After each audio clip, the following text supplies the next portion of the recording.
Light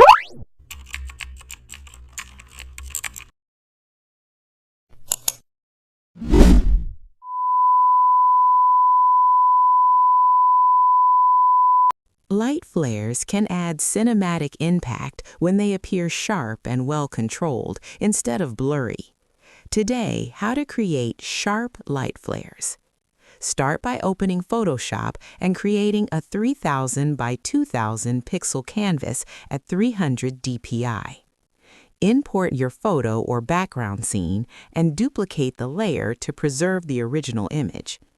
Create a new empty layer and set the foreground color to white. Using a soft, round brush at low opacity, gently paint where you want the light flare to appear. Go to Filter, Blur, Gaussian Blur, and apply a moderate blur so the light spreads naturally. Duplicate this flare layer